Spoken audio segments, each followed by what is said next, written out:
Hello everyone, bonjour tout le monde, j'espère que vous allez bien, c'est Malal Diallo et bienvenue à Edu English 224.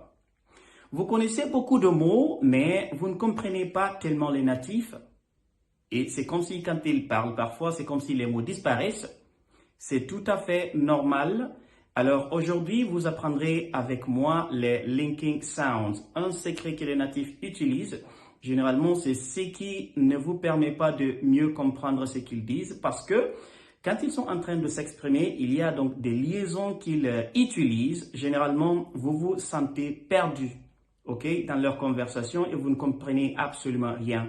Alors, avec moi aujourd'hui, nous allons donc voir ce secret et nous allons apprendre les linking sounds qu'on appelle les liaisons ou bien les sons liés pour mieux non seulement comprendre les natifs, mais aussi pour pouvoir avoir donc une expression ou bien une communication anglaise beaucoup plus naturelle. Donc, sans plus tarder, nous allons partir donc à l'écran. Nous allons commencer le cours. Mais bien avant de partir, je vous invite à bien suivre le cours, à prendre de notes et si vous avez n'importe quelle question, n'oubliez pas donc de la poser dans la section des commentaires. Ok, je viendrai aussi pour voir et pouvoir répondre à vos questions. Et surtout, il y a donc quelques pratiques que nous allons faire, d'accord, et qui vous permettront de pouvoir commencer à avoir tout de suite une prononciation ou bien une expression ou en général une communication beaucoup plus fluide et naturelle. Donc, allons à mon écran, nous allons commencer le cours. Hello, bienvenue. Nous voici sur notre écran, ou on va dire tableau. Linking Sounds, les liaisons en anglais. Voilà, nous allons commencer le cours. Voilà, Linking Sounds, les liaisons en anglais. Voilà, en ce qui concerne ce cours, nous aurons donc d'abord la définition. Nous allons un peu définir les linking sounds ou les sons liés ou les liaisons. Ça sera le premier point. Le second point sera donc de parler un peu de l'importance des liaisons et quelle est l'importance que les linking sounds nous apportent dans la vie de tous les jours ou bien dans l'apprentissage, dans notre apprentissage d'anglais. Et après, nous aurons quelques types de linking sounds qui pourront beaucoup nous aider à pouvoir nous améliorer, non seulement à l'écoute, mais aussi à l'expression. OK? Et par après, nous aurons un quiz. Je vais vous donner un quiz. Vous allez vous-même essayer donc de répondre aux questions données. Et par après, nous verrons quelques conseils et astuces à avoir ou à appliquer pour mieux comprendre les linking sounds dans le but de mieux avoir une communication fluide, OK, et naturelle. Très bien, nous allons donc commencer par le premier point, donc la définition, comme vous le voyez ici. Les linking sounds ou liaisons en anglais sont les connexions entre les mots dans la parole qui rendent l'anglais parlé fluide et naturel. N'oubliez pas le mot connexion. Donc, il doit y avoir une connexion entre les mots dans la parole. Vous êtes dans une conversation, vous voulez avoir une communication naturelle en anglais, donc vous serez tenu obligé de créer de connexions entre les mots, d'accord, que vous prononcez, d'accord, dans les différentes phrases pour que votre parole ou pour que votre communication soit fluide et naturelle. Donc, nous allons voir ici, les locuteurs natifs ne prononcent souvent pas les mots séparément. Donc, vous n'allez pas entendre un locuteur natif parler ou donner des phrases en lisant les phrases mot par mot. Non. Et surtout, dans les conversations, généralement, il y a certains qui sont rapides, qui parlent rapidement. Si vous ne connaissez pas les linking sounds, vous serez perdu. Et parfois, cela vous décourage un peu. C'est pourquoi on dit euh, au lieu de cela, donc au lieu de lire les phrases mot par mot, Qu'est-ce qu'ils font? Ils vont les lier. Ils les lient ensemble. Ils utilisent donc les linking sounds pour pouvoir lier les mots qu'ils prononcent.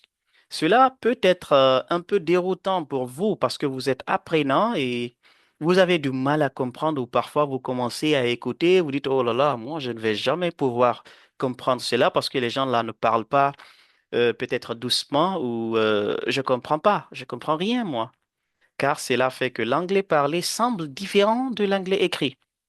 Donc, quand ils sont en train de parler, peut-être vous êtes en train de suivre une émission ou de suivre un discours en anglais, vous voyez la personne parler et vous ne comprenez absolument rien et cela vous décourage un peu. Et parfois, s'il y a le sous-titrage en anglais, parfois même les mots que vous voyez, c'est comme si ce n'est pas les mêmes mots que qu'ils sont en train d'utiliser dans leur conversation. Donc, alors, dans ce cours, nous allons voir exactement les linking sounds et tout ce qu'on a donc évoqué au début. OK? Ça, c'était la définition. Donc, la liaison des mots, donc la connexion des mots. La connexion des mots pour pouvoir avoir une conversation ou une communication fluide et naturelle. Nous allons donc continuer. Regardez ici, nous avons ici deux phrases ou deux expressions. Ici, nous avons trois mots. I am happy. Pour un débutant, c'est comme ça, vous allez dire I am happy. Alors, pour le natif, il va vous dire I am happy. I am happy. Donc, c'est comme si vous entendez ici un ajout, d'accord, de Y qui est ya, OK, dans ce que le natif va dire. I am happy. I am happy.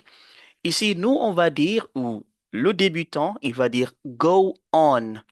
Il va essayer de lire mot par mot parce que lui, il a peur de ne pas commettre d'erreur. Donc, il pense que lire l'expression ou la phrase mot par mot, c'est la meilleure façon pour que l'autre là puisse comprendre. Oui, je suis d'accord avec vous. C'est juste que cela ne vous permet pas d'avoir une communication fluide et naturelle. Donc, on dirait ici go on. Vous voyez go on. Go on. C'est comme si aussi on a un ajout de wa dans la prononciation, mais à l'écrit, on ne va pas le voir. C'est pourquoi parfois, vous regardez un discours en anglais avec sous-titrage, vous n'allez pas voir one. Vous allez dire que non, ce n'est pas le mot, ou ce n'est pas l'expression il a prononcé. Pourtant, c'est bien l'expression prononcée. On dit go on, mais go on, go on, go on. Donc ça, c'est où ces deux expressions ou deux phrases sont des exemples. Nous allons donc continuer. Et ici, vous allez écouter et répéter après moi, OK? Écoutez, répétez après moi. I am happy. I am happy. Regardez, I am happy. Vous voyez? Donc, cet arc-là montre exactement la liaison entre I et am. I am happy. C'est comme si vous entendez ici l'ajout d'un Y ici dans dans la prononciation. I am happy.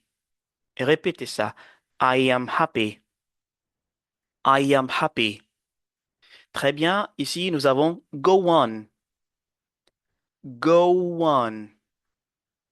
Au lieu de dire go on, on va dire go on. Répétez. Go on. Go on. Très bien. Nous allons donc continuer et là, nous allons parler de l'importance des linking sounds dans la vie de tous les jours ou l'importance des linking sounds dans l'apprentissage de l'anglais. D'abord, le premier point nous dit les linking sounds rendent votre anglais plus naturel et fluide. C'est ce qu'on a dit dans la définition. Donc, les liaisons en anglais rendent votre anglais plus naturel et fluide. Quand vous avez la maîtrise des linking sounds, vous vous exprimez devant qui que ce soit. On va dire your English is natural. You speak like native English speakers. On va vous dire c'est comme si vous parlez comme les natifs. Pourquoi? Parce que vous avez déjà le secret. Et ce secret-là, c'est les linking sounds. Le deuxième point, il vous aide à mieux comprendre les locuteurs natifs. Voilà, ça aussi, c'est un autre point. Donc, les linking sounds vous permettent ou vous aident à comprendre beaucoup plus facilement les locuteurs natifs quand ils sont en train de s'exprimer. Car on a dit, ils ne prononcent pas chaque mot séparément. Non, ils ne prononcent pas chaque mot séparément. Alors, si vous avez déjà la maîtrise des linking sounds, vous n'aurez pas du mal à comprendre les natifs quand ils s'expriment. Et le dernier point, il vous aide à améliorer votre rythme et votre intonation dans les conversations de tous les jours.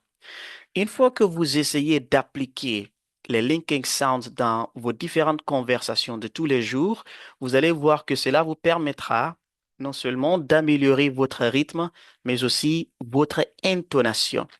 Alors, pour ceux qui ne savent pas c'est quoi intonation ou rythme, euh, on a déjà conçu un cours pour ça. Vous pouvez juste aller voir pour mieux savoir c'est quoi intonation et comment l'appliquer dans vos différentes conversations ou bien pour améliorer votre communication ou votre prononciation anglaise.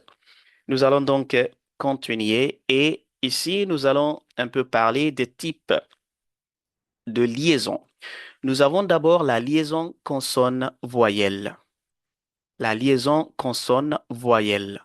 Et comment cela se passe? On dit lorsque un mot se termine par un son de consonne et que le mot suivant commence par un son de voyelle, nous les lions. Donc, on effectue ici, on applique la liaison entre un mot qui se termine par une consonne et le second mot qui commence par une voyelle. OK? Je reprends. On effectue ou on applique la liaison entre un mot qui se termine par une consonne et le prochain mot qui commence par une voyelle. Donc, on va lier la consonne et la voyelle. Donc, la dernière lettre du premier mot et la première lettre du deuxième mot, on les lie. OK? On va effectuer la liaison entre les deux pour avoir une prononciation fluide et naturelle. On va donc aller voir les exemples. Regardez ici. Nous avons ici trois mots. Turn it on. Turn it on. Quand vous voyez ici, le premier mot se termine par une consonne, le second mot commence par une voyelle et ce second mot se termine par une consonne et le dernier mot commence par une voyelle. Donc, on peut non seulement lier les deux qui sont là. Attendez, je vais utiliser le stylo. On peut lier d'abord les deux qui sont là, le N et le I, le T et le O. Qu'est-ce qu'on va dire? Turn it on. Turn it on. Regardez, turn it. Vous voyez ici l'arc ou les deux arcs. Turn it on. Turn it on. On ne va pas dire turn it on. On va dire turn it on. Turn it on. Turn it on. OK? Très bien. Et nous allons donc continuer. Voilà. Nous avons ici aussi pick it up. Pick it up. Ici, on a lu les mots séparément. Maintenant, on va lier le K, le K et le I, le T et le A. Qu'est-ce qu'on va dire? On va dire pick it up. Pick it up. Pick it up. Vous voyez? Pick it up, c'est comme si c'est un seul mot. Pick it up. Parce que quand ils parlent, parfois, ils parlent rapidement. Ils vont dire pick it up. Pick it up. Turn it on. En anglais américain, on va dire turn it on. Turn it on. Turn it on. Ici, on va dire pick it up. Pick it up. Pick it up. En anglais british, on va dire pick it up. Pick it up. OK? Pick it up. C'est comme si c'est un seul mot. Pick it up. Et nous avons aussi, donc, put it in. On va faire la liaison entre ici et ici. On va dire put it in. Put it in. Put it in. Put it in. Put it in. Et si vous vous attendez à ce que le natif vous dise put it in, vous n'allez jamais entendre ça dans sa bouche, mais il va vous dire put it in. Put it in. OK? Donc, d'où l'importance d'apprendre les liaisons. Et ici aussi, nous avons un mot qui se termine par une voyelle, mais on sait que dans la phonétique, cette voyelle-là, elle n'a pas d'impact. Donc, on va prendre considération, on va considérer donc le K et le I, le T et le O. On va dire quoi? Take it out. Take it out. Take it out. Vous avez vu? Take it out. Take it out. Take it out. En anglais américain, on va dire take it out. Take it out. Take it out. En british, on va dire take it out. Take it out. Take it out. OK? Nous allons continuer et la dernière expression, nous avons ici, on va dire get it. Get it, on va dire get it. Get it. I get it. I get it. OK? En anglais américain, on va dire get it. Get it. I get it. Do you get it? Yeah, I get it. I get it. Good. Voilà, donc ici, qu'est-ce qu'on a fait? Nous avons lié la dernière consonne du mot qui est là, ça veut dire la consonne du mot qui est là et la voyelle du mot qui est ici. Ici aussi la même chose. Alors ça, c'est le premier type de liaison. OK? Liaison entre consonne, voyelle. Un mot qui va se terminer par une consonne et le prochain mot qui va commencer par une voyelle. Vous pouvez effectuer la liaison dans le but d'avoir une communication fluide et naturelle. Très bien, nous allons continuer au second type. Ici, nous avons le type, la liaison voyelle-voyelle. La liaison voyelle-voyelle. Et comment ça s'applique? On dit quand deux voyelles se rencontrent, donc la rencontre de deux voyelles, on glisse un petit son de ya ou de wa pour faciliter la prononciation. Si vous vous rappelez, au début, nous avions vu deux expressions, nous avions appliqué ça. Je reprends ici. Quand deux voyelles se rencontrent, on glisse un petit son de ya ou de wa pour faciliter la prononciation. Mais faites beaucoup attention, ces deux sons-là n'apparaissent jamais dans l'orthographe du mot. Jamais. C'est dans la prononciation que vous sous-entendez ça. C'est dans la prononciation que vous sous-entendez le ya ou bien le wa. Pourquoi? Parce que euh, ils sont peut-être ils sont rapides en parlant ou pour avoir une conversation, une communication naturelle, une expression naturelle, vous sous-entendez le ya et le wa. Nous allons voir donc les exemples. Regardez, ici nous avons I et nous avons a. Donc ici la rencontre des deux voyelles qui va donner quoi? I agree. I agree. Vous entendez, c'est comme si on a le ya dedans. I agree. On ne va pas dire I agree. I agree. Plutôt, on peut dire I agree. I agree.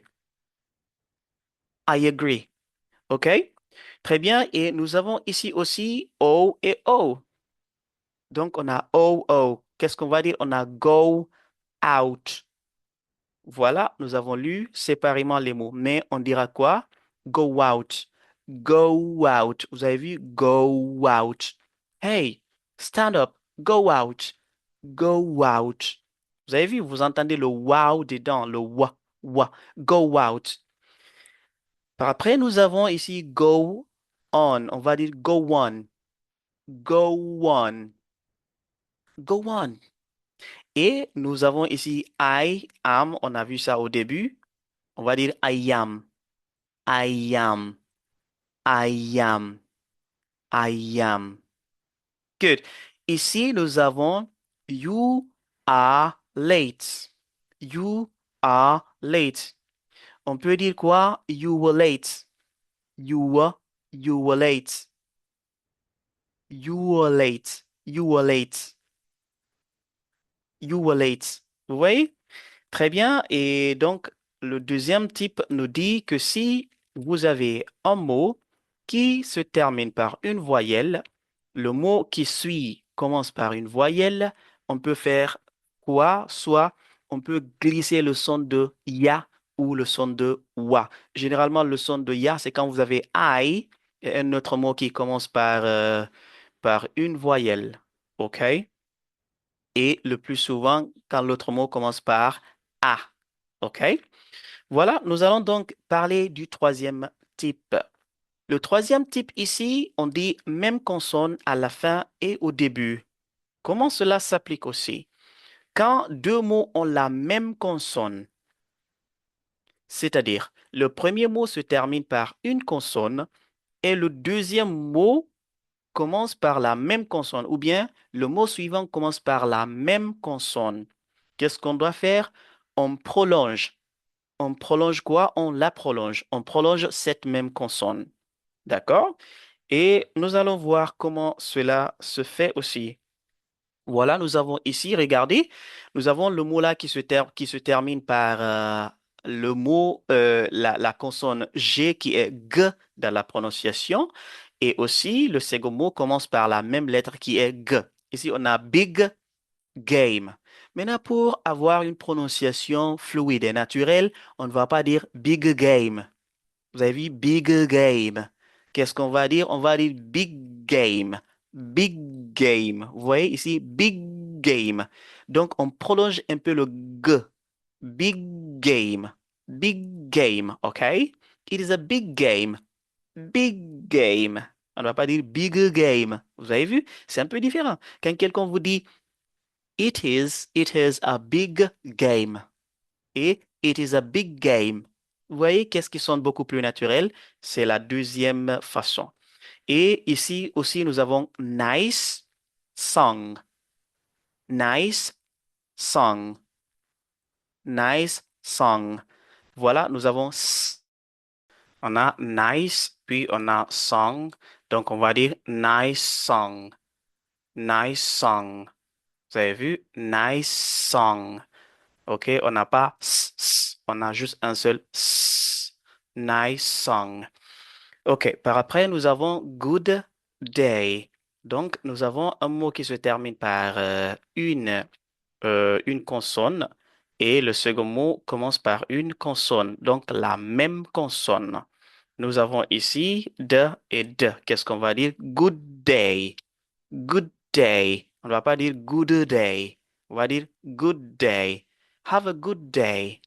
Have a good day. On ne va pas dire have a good day. Vous avez vu? Have a good day sonne plus naturel et fluide que have a good day.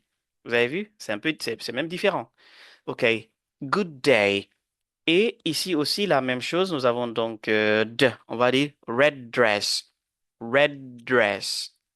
Red dress. On va pas dire red dress. She has got a red dress. Vous avez vu? Donc là, c'est le troisième type et le dernier type. D'accord? Nous avons juste vu ces trois types-là. Espérons que ces trois types-là vous permettront de mieux comprendre les linking sounds, OK, quand les natifs s'expriment ou quand vous-même vous voulez avoir une communication naturelle et fluide, OK? Voilà, nous allons continuer. Voilà, au prochain. Et ici, nous allons effectuer une pratique. On va faire donc du shadowing. On va faire du shadowing. Vous allez donc écouter, répéter après moi. D'abord, nous allons lire les phrases mot par mot et puis nous allons les lire en appliquant les linking sounds. OK? Voilà, voici la première phrase. On dit The cat is in the house. The cat is in the house. Et nous allons donc appliquer quoi? Nous allons appliquer la liaison. D'abord, nous allons lier les deux. Nous allons lier les deux. Et nous allons lier les deux. Qu'est-ce qu'on va obtenir? The cat is in the house. The cat is in the house. The cat is in the house. Et si dans cette phrase, c'est comme si vous entendez ti, vous entendez zin, et puis ne. Au lieu de the, vous entendez ne. Regardez. The cat is in the house. The cat is in the house. The cat is in the house. Voilà. Et un peu plus lent, on va dire The cat is in the house. The cat is in the house. The cat is in the house. Donc, on a fait la liaison entre consonnes voyelles. Entre consonnes voyelles. On a lié ici in. C'est comme si on a ajouté un autre N ici et in. Très bien. La deuxième phrase, on a Is she your sister? Is she your sister? Alors, nous allons donc éviter de dire the et she. On va dire quoi? Is she? Is she? Ici, nous avons quoi? La rencontre des deux consonnes, ça veut dire de la même consonne d'ailleurs, la même consonne. Is she? On va dire is she. On ne va pas dire is she your sister? On va dire is she? Is she? On a dit quand vous voyez donc la même consonne du premier mot et la même consonne du deuxième mot, qu'est-ce qu'on va dire? On va un peu prolonger la consonne. Is she? Is she your sister? Is she your sister? Au lieu de dire is she your sister, on va dire is she your sister? Is she your sister? Très bien. La troisième phrase, on a there is an apple on the table. There is an apple on the table. Nous allons donc appliquer les liaisons. Qu'est-ce qu'on va dire ici d'abord? On va lier ici. On va lier ici, pardon. Je vais effacer ça. Pardon. J'efface le tout. On a ici, d'abord, on lit les deux. Et puis, on lit les deux. On lit les deux. Voilà. On lit les deux. Voilà, on lit. Regardez. There is an apple on the table. There is an apple on the table. There is an apple on a table. There's an apple on a. Vous entendez l'on. There's an apple on a table. On a lié donc le E qui est là, on ne le considère pas parce que c'est une lettre muette. On tient compte du L qui est la consonne qui est là et puis le O qui est là et directement. There is an apple on a table. There is an apple on a table. There is an apple on a table. Do you want to take it? Do you want to take it? Vous avez vu? There is an apple on a table. Répétez la phrase après moi. There is an apple on a table. On va d'ailleurs relire les phrases. The cat is in the house. Vous répétez après moi. The cat is in the house. Again, encore. The cat is in the house.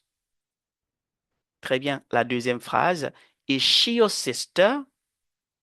Répétez après moi, s'il vous plaît. Is she your sister? Très bien. La troisième phrase.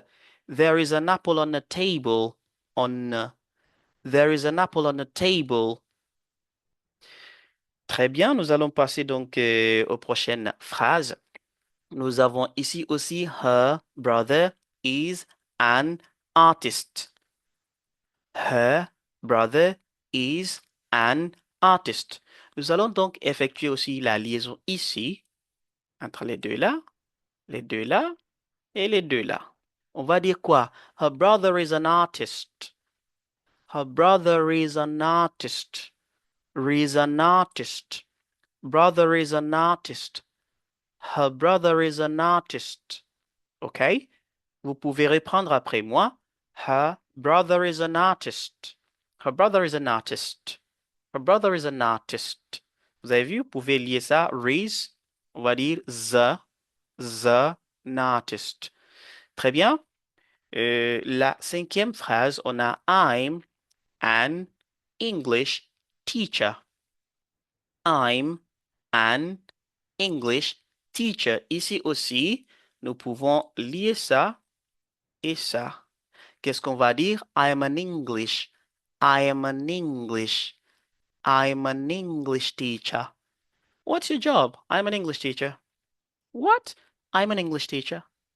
Vous allez toujours vous attendre à dire, vous attendre l'autre à dire I am an English teacher. No. Plutôt vous allez entendre I'm an English teacher. I'm an English teacher. OK? Très bien, nous allons passer donc à la dernière phrase. Ici, nous avons the room was empty. The room was empty. Ici, c'est seulement les deux là que nous allons lier. qu'est-ce qu'on va dire?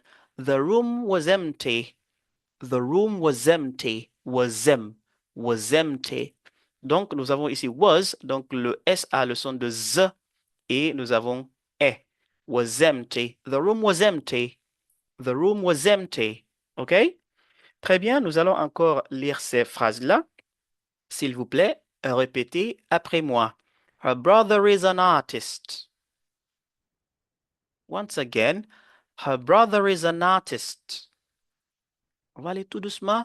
Her brother is an artist. Her brother is an artist. Her brother is an artist. Très bien. On va dire I'm an English teacher. I'm an English teacher. I'm an English teacher. The room was empty. The room was empty. Répétez s'il vous plaît. Très bien, voilà, nous allons passer et voilà, ici, nous avons donc un petit quiz. Et ici, on dit essayez de dire ces phrases avec la bonne liaison. N'oubliez pas donc de lier tout ce qui peut être lié et prononcer la phrase en un mot. Très bien. Et oui, la première phrase, essayez. Très bien. La deuxième phrase, la troisième phrase. Très bien. Alors, si vous avez dit What is it? Alors, bravo. What is it? Donc, on doit lier ici et là. What is it? What is it? Et ici aussi, I eat apples. I eat apples. I eat apples. C'est comme si vous avez le son de ya ici. I eat apples. I eat apples. Et ici, vous avez take it easy. Take it easy. What is it? I eat apples. Take it easy. Voilà, si vous avez bien prononcé ça comme ça, alors je vous dis bravo, félicitations. Et si vous n'avez pas pu le faire, alors, s'il vous plaît, essayez de le redire jusqu'à ce que ça sonne beaucoup plus naturel. What is it? I eat apples. Take it easy. Voilà, donc c'est ça le quiz. Et voilà donc et là, enfin, nous allons avoir quelques conseils et astuces. Nous savons que suivre le cours est important, mais aussi suivre les conseils et astuces est beaucoup, beaucoup, beaucoup important aussi et aussi important. Pourquoi? Et parce que ici, on va vous donner, c'est là où se trouve d'ailleurs le secret. C'est là où se trouve le secret parce que c'est là où on va vous dire qu'est-ce qu'il faut faire pour avoir ce qu'on veut, pour avoir une communication naturelle in English. Le premier point, vous pouvez écouter des chansons pour ceux qui aiment écouter les chansons. Surtout, vous écoutez les chansons là où on parle l'anglais clair. Parce qu'il y a certaines chansons, généralement des rappeurs américains, généralement, ils n'utilisent pas l'anglais clair et ils vont utiliser ce qu'on appelle le slang, généralement. Donc, vous allez écouter les artistes qui chantent avec un langage clair. D'accord? Voilà où vous suivez des séries télévisées en anglais. Des séries télévisées. Généralement, on dit TV shows. TV shows. Vous regardez les séries télévisées. Voilà, ça c'est une astuce ou un conseil. Le deuxième point, vous pouvez faire du shadowing. Nous venons de faire du shadowing tout de suite ensemble, là où je vous dis, écoutez et répétez après moi. Faites du shadowing. Vous pouvez le faire avec moi, vous pouvez le faire avec d'autres enseignants, surtout les natifs, alors, pour avoir un ton beaucoup plus approprié ou je vais dire une prononciation ou une communication naturelle et fluide.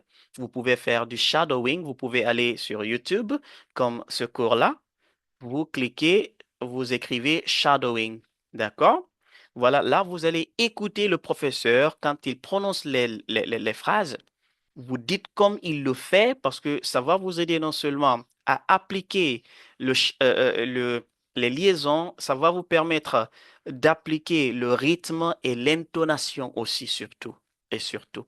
Très bien. Et le troisième point, vous pouvez écouter des discours en anglais avec sous-titrage, soit des discours, soit vous regardez des films, d'accord, ou peut-être vous allez regarder des films de comédie comme ça et avec des sous-titrages, cela vous permettra aussi, non seulement vous entendez ce qu'ils disent, comment ils disent, mais vous voyez les phrases qui sont écrites, donc vous voyez les mots qui sont en train de prononcer. Alors, en quelque sorte, voici notre cours sur les liaisons ou qu'on appelle les linking sounds. OK?